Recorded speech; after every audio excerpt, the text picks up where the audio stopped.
With a new Texas Chainsaw Massacre game out, I thought this would be a great time to look back and see the first game that had old Leatherface in it. And no, I'm not talking about the time that he was DLC for Dead by Daylight. I'm talking about the ill-fated Texas Chainsaw Massacre for the Atari 2600. Don't be ill-fated yourself. Remember to like and subscribe, as well as clicking on that bell so you don't miss any videos we put out here on I Dream of Retro Games. We also have a Patreon, which will help support us both here as well as our other channel at I Dream of Indie Games at patreon.com/idreamofindiegames. The Texas Chainsaw Massacre, that's chain and saw as two separate words, was released on October 11th, 1974. Directed by Tobe Hooper, who had only done a handful of shorts and then did a feature-length film called Eggshells in 1969. After doing just a few screenings of the film that year, he had made no money and was worried that he wouldn't be able to have a career making movies. It was at that point a friend of his suggested that he go see a low-budget horror movie called Night of the Living Dead. We all know how big of a movie that it did end up becoming, but at the time it was still relatively new, but he did go see it and he said, "I can do that." So Hooper, along with his friend Kim Henkel, who was also one of the actors in Eggshells, decided that they would work together and write Hooper's next movie, The Texas Chainsaw Massacre. If the name Tobe Hooper sounds familiar to you, besides obviously directing Texas Chainsaw Massacre, he went on to direct Salem's Lot, The Funhouse, Poltergeist, Texas Chainsaw Massacre 2, various episodes of anthology series, and more until his death in 2017 at the age of 74. If you're unfamiliar with the plot of the movie, it follows 5 friends that head out to rural Texas to visit the grave of a grandfather.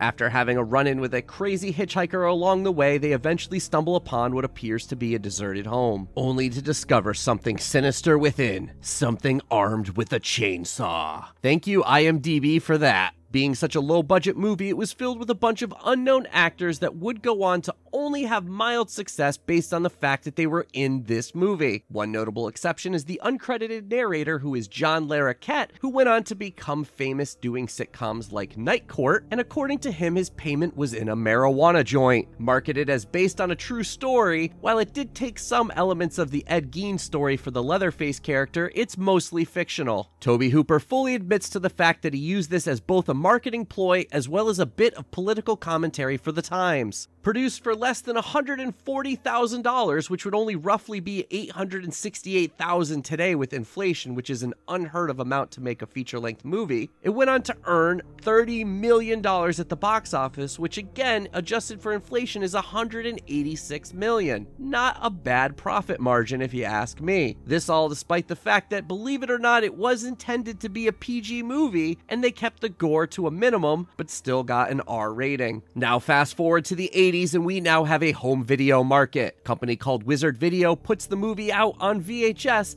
and they decide that they're going to get into the booming video game business too. Starting Wizard Video Games, they released the Texas Chainsaw Massacre, chainsaw being one word, on March 14th, 1983, which for your records is before the Texas Chainsaw Massacre 2 came out, let alone the multiple other sequels, prequels, and reboots. Wizard Video was a subsidiary of Empire International Pictures started by Charles Band, and the Texas Chainsaw Massacre game was only one of 2 produced, the other one being Halloween, also for the 2600, which for some reason everybody has boners. With both Halloween and Texas Chainsaw Massacre being R-rated horror movies, the games were also intended for adults. This meant that they would have more violent content and had you actually playing as the killers instead of trying to survive them. In a tale as old as time, parents were outraged that their kids could have access to such violent content. Despite the pixels being so low resolution, how can you even tell what's going on? But anyway, many retailers still refused to sell them, and those that did often kept them behind the counter and only made them available upon request. As a surprise to no one, this led to poor sales, and Wizard would release no other games other than one single computer game, Movie Trivia Quiz. Wizard Video Games shut down, and Wizard Video as a whole would also follow suit in 1988, but Charles Band would go on to found Full Moon Pictures, famous for Puppet Master, Trancers, and many more. Texas Chainsaw Massacre for the Atari 2600 was developed by VSS Incorporated, a software development company started by Ed Salvo and several other ex-Games by Apollo programmers. Games by Apollo were one of the first companies to fold after the video game crash of 1983. If you were actually fortunate enough to be able to see the case of the game, on that back, what did it say? Well, put aside aside your childish pastimes. Stop eating dots and chasing ghosts. A ripping, revving chainsaw is at your command as you wear the leather mask of a madman. This was clearly a shot at the world-famous Pac-Man, and it also wanted to set itself up as being something not for children and more for adults. As I mentioned before, you do actually play as Leatherface in this game, and you try to kill as many trespassers as you can, while also avoiding obstacles like barbed wire, cow skulls, and even wheelchairs. So yeah, those would definitely be things that you would see in the movie, but it's kind of weird the prevalence of how many wheelchairs there were. I think there was only one in the movie, so why do I keep running into them? And why do they move so much faster than everything else? Well, you might be saying to yourself, well, obviously it's going to move faster because the other items are stationary, but nothing moves until you do in this game, and it almost makes like a conveyor belt-like experience. As you'll see in the footage here, you move left and right to scroll the screen, but your character stays in the same spot positioned on that screen, so it looks like everything is just scrolling by you. You can move up and down to avoid these obstacles, and if you do get stuck in them, which is very easy to do because only one little pixel, and they're not so little actually, will cause you to get stuck in them, you have to rev your chainsaw to break free. The Atari 2600 singular button is used to rev that chainsaw, or obviously to kill the trespassers. Each person killed will give you 1,000 points, and you only have a limited amount of fuel for the chainsaw. It does slowly go over time, but if you're revving, it will obviously go faster, so you don't want to hold the button and waste the fuel. More fuel will be added every 5,000 points, and if you make it up to 10,000 points, the game will actually speed up. When you run out of fuel, you'll lose a life, and game over when you run out of all tanks of fuel. You'll start with 3. When you do run out, it leads to a hilarious death scene of someone coming up from behind you and kicking you in the butt, and you disappear. The graphics and sound are your typical Atari 2600 fare of something that wasn't a top-notch title. The chainsaw is the same color as his body, and it looks like an old faucet, and while the idle sound of the chainsaw is somewhat decent, the scream is just a high-pitched noise. None of this should be all too surprising because according to programmer Ed Salvo, the game was developed in under 6